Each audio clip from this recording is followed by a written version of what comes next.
मथुरापुर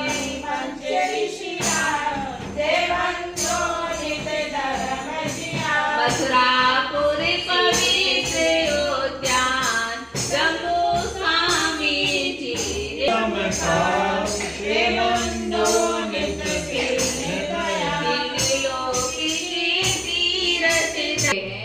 और नीचे का जो स्थान है जहाँ पर एक चट्टान बनी हुई है, उस ऐसा बताते उस चट्टान के ऊपर से भगवान ने मोक्ष को प्राप्त किया था।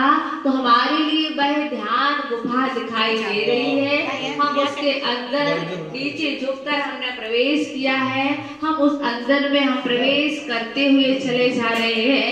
ये वही पार्श्वनाथ भगवान है, ये वही पार्श्वनाथ भगवान है जिन्होंने 10 भवों तक उपसर्ग को सहन किया।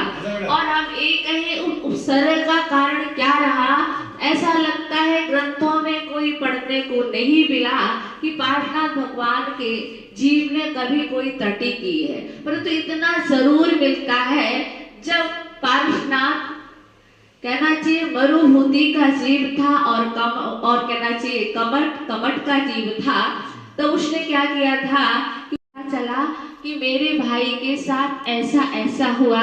तो भाई की स्नेह वसात राजा ने जबकि उसे देश निकाला दे दिया था, नगर से निकाल दिया था, तूने यह दुराचरण किया है, तूने अपराध किया है, परंतु वह मोह वसात स्नेह वसात भाई के पास पहुंचा। उस समय भाई तपस्यारत था, शिला लिए हुए था। उसने कहा भाई मेरा अपराध क्षमा हो, आप घर वापिस चलो, राज्य में वापिस चलो। और वह इतना क्रूर था, कौन? कमट इतना क्रूर था कि उसने वह शिला मरुभूमि के जीव के ऊपर पटक दी। तो और सही था, मोह था उन्होंने? हाँ, उनके लिए मोह था। तो ये सही था? ये सही था, उन्हें भाई के प्रति मोह था। तो उसको सजा मिलनी थी। हाँ मिलनी थी, यही तो उनकी गलती रही कि उन्होंने अपराध की पुष्टि की, जबकि उनके लिए क्या करना चाहिए था, क्षमा याचना नहीं करना चाहिए था। मोह के वसात उन्हें अपराध को अपराध नहीं समझा, बल्कि अपराध की पुष्टि की। यही कारण रहा कि कमट के जीव ने 10 भव तक पार्श्वनाथ के ऊपर उपसर्ग किया। तो कहने का तात्पर्य है कि वह पार्श्वनाथ का वह कमट का जीव, मैं हमेशा कहती हूँ दुश्मनी भी करो तो सज्जन पुरुषों से करो, दोस्ती करो बहुत अच्छी बात है। कैसे दुश्मनी होगी माता जी?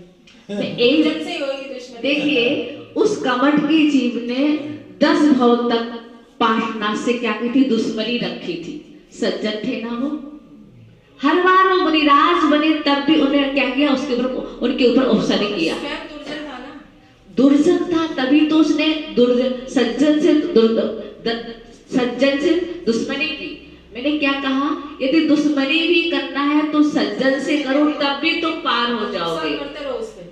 मैं ये नहीं कह रही उपसर्ग करते रहो यदि तुम्हें, परंतु दुष्ट से दुश्मनी ना करो। दुष्ट से दुश्मनी करने में क्या होगा, तुम और गिरते जाओगे, तुम्हें कोई चांसेस नहीं मिलेगा। और वही जब 10वें भाव में उपसर्ग करते करते वह कहाँ पहुंचा, कहना चाहिए उपसर्ग कर रहा था, भगवान के लिए केवल ज्ञान हो गया। क्या हो गया? केवल ज्ञान हो गया। यद्यपि कोई कभी भी किसी के ऊपर उपकार कर देता है तो वह उपकार खाली नहीं जाता। पार्श्वनाथ के जीव ने धरणेन्द्र पद्मावती को क्या किया था, नवोकार मंत्र सुनाया था। उस उपकार का बदला चुकाने के लिए जब भगवान पर उपसर्ग आया, तब वह कौन, शंबर नाम के देव ने उपसर्ग किया। तो धरणेन्द्र पद्मावती उस समय अपना उपकार का बदला चुकाने आ गए और उन्होंने क्या किया, छत्र लगाया आदि आदि। उनका उपसर्ग का निवारण क्या, वो उपसर्ग का निवारण कर सकते थे। जिसमें भगवान को केवल ज्ञान हुआ, हम कह दे उसमें कौन थे, धरणेन्द्र पद्मावती ने सबसे पहले दर्शन किए। और जैसे ही भगवान के लिए केवल ज्ञान हुआ और केवल ज्ञान होने के उपरांत क्या हुआ, वह कमट का जीव भी देख करके आश्चर्य पड़ गया और भगवान के चरणों में नतमस्तक हो गया और सम्यक दर्शन को प्राप्त कर लिया। बात समझ में आई ना? दुश्मनी भी करो तो सज्जन से करो, अन्यथा दुश्मनी करना अच्छी बात नहीं, पर दुष्ट से दुश्मनी मत करो। तो कहने का मेरा तात्पर्य है, उन पार्श्वनाथ भगवान ने 10 भवों तक उपसर्ग सह करके भी केवल ज्ञान प्राप्त कर लिया। कभी कभी क्या होता है, कोई उपसर्ग करता है जिससे हमारी विशुद्धियां बढ़ती हैं। जैसे कि उदाहरण के रूप में हम कहें, सुकुमार मुनि का उपसर्ग आया तो उन्हें क्या हो गया, कहना चाहिए उनके लिए भी उनका ध्यान और तीव्र हुआ। और क्या कहते हैं, कहा एक तो एक उल्लेख में उन्हें केवल ज्ञान हो गया था, और सुकौशल मुनिराज को एक सर्वार्थ सिद्धि का उल्लेख मिलता है, किसी ग्रंथों में निर्वाण का भी उल्लेख मिलता है उपसर्ग की वजह से। तो उपसर्ग सहना बुरा नहीं है, उपसर्ग करना बुरा है। इसलिए ध्यान रखना, धोखा खाना बुरा नहीं है, धोखा देना बुरा है। आज पार्श्वनाथ भगवान का दिन है और पार्श्वनाथ भगवान ने आज निर्वाण को प्राप्त किया था, तो हम भी भावना भाते हैं, हे भगवान, जिस प्रकार से आपने निर्वाण लक्ष्मी को प्राप्त किया, हम संसार के निर्माण कार्यों में व्यस्त हैं, हम कुछ ना कुछ निर्माण करते रहते हैं, परंतु आज दिन के रिकॉर्ड में हमने निर्वाण का कार्य नहीं किया। किसका नहीं किया? निर्वाण का कार्य नहीं किए। हमने कार्य किए निर्माण के कार्य किए। कभी हमने कोठियां बनाई, कभी हमने मंदिर बनाए, कभी हमने कुछ बनाया, कभी धर्मशाला का निर्माण करवाया, कभी कुछ किया, कभी, पर निर्माण के पथ पर हम नहीं चले। और आप जानते हैं, हम अनादि काल से कब से परिभ्रमण करते आ रहे हैं, कब से घूमते आ रहे हैं, परंतु हमारे संसार का अंत नहीं हुआ, हमारा परिभ्रमण नहीं रुका। मुझे लगता है हम बस शब्दों से कहते हैं हमें संसार से डर लगता है। क्या वाकई में लगता है? यदि संसार से डर लगता है, जैसे कि यहाँ पर कन्याकुमारी में समुद्र है, और जैसे माने कोई व्यक्ति कहे कि मुझे संसार से, ऐसे किसी ने कहा मुझे संसार से बड़ा डर लगता है, डर लगता है, तो उन्होंने कहा चलो, एक ऐसी बाबा जी थे, उन्होंने कहा चलो देखते हैं तुम्हें कितना डर लगता है। तो वो गए और उन्होंने उसके लिए पकड़ करके क्या कर दिया, समुद्र में डुबो दिया। जैसे डुबोया वो निकला, तो उन्होंने कहा क्या क्या कर रहे हो? तो उन्होंने निकल कर, जब जैसे वो निकला, उनसे पूछा, ये बताओ जब मैंने तुम्हें डुबोया था तो तुम्हें क्या लगा था? बोले मुझे ये लगता था बस मुझे दुनिया की कोई वस्तु नहीं चाहिए, मुझे दुनिया की कोई वस्तु नहीं चाहिए, आज हमें 2 सांसों की जरूरत है। किसकी जरूरत है? 2 सांसों की जरूरत है। उसी प्रकार से जब वह समुद्र से निकल रहा था, उसने किसी से पूछा था क्या? अपने आप ही निकल आया। क्या तुम्हारे अंदर जैसे वह समुद्र में डूबा था, उसके लिए कितनी तड़फन थी 2 सांसों की कि निकल जाओ? क्या इतनी तड़फन तुम्हारे अंदर है?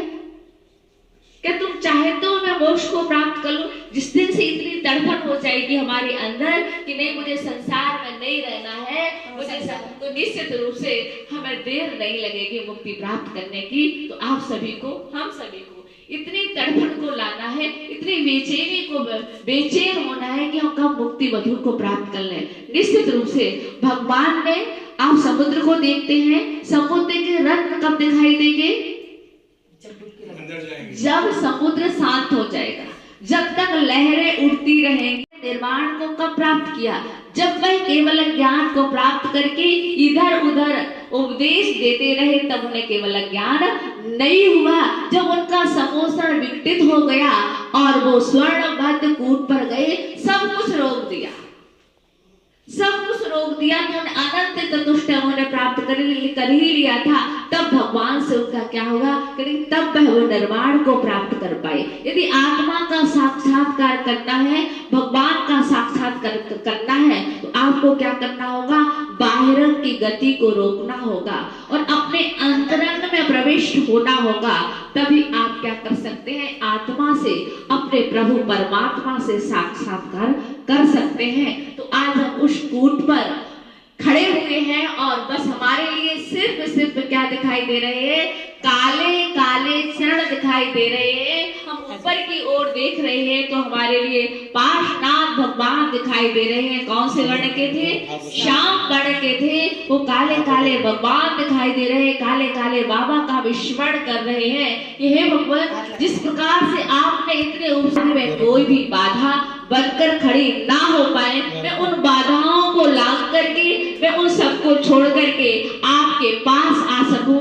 निश्चित रूप से मुझे बहुत बड़ी याद आ रही है आपकी कि हे भगवान, किस प्रकार से हम भी तो आपकी क्लास में बैठे थे, हम भी आपके समय में थे, हमने भी आपका समोसण के दर्शन किए होंगे, आपके समोसण में गए होंगे, परंतु आप तो चले गए और हम रह गए। हम सब लोग कौन लोग खड़े हैं?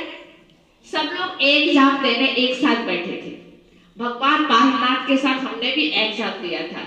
हम सब क्या हो गए? फेल हो गए और तुम सब आप पास हो गए। इसलिए हम आपकी पास की खुशी में हम आपके चरणों में निर्माण लड्डू चढ़ा रहे हैं भगवान। जिस प्रकार से आप अपने पुरुषार्थ में सफल हुए, आप अपने उद्देश्य को पाने के लिए सफल हुए, उसी प्रकार से मेरा भी एक ही उद्देश्य है, मेरी भी एक ही भावना है और संसार में मेरी कोई भावना नहीं। कुछ भावना तो नहीं है कुछ चाहिए तो नहीं? स्वर्ग या कोई संपत्ति दिख रहे क्या? दिख रहे ना? काले काले चरण दिख रहे ना? दिख रहे ना? ऊपर को ऐसा लग रहा है भगवान कहाँ चरणों के सीधे ऊपर बैठे हुए हैं और भगवान के चरणों हम क्या इस भावना से लड्डू चढ़ाते हैं भगवान, हम भी आपके जैसे मुक्ति पथ को प्राप्त कर सके, आप में ही हम समाहित हो सके, ऐसी पवित्र भावना के साथ ओम ह्रीम श्रावण शुक्ला सप्तमी मोक्ष मंगल मंडिताय श्री पार्षदा श्री इंद्राय निर्माण महालड्डू अर्घम नमामि।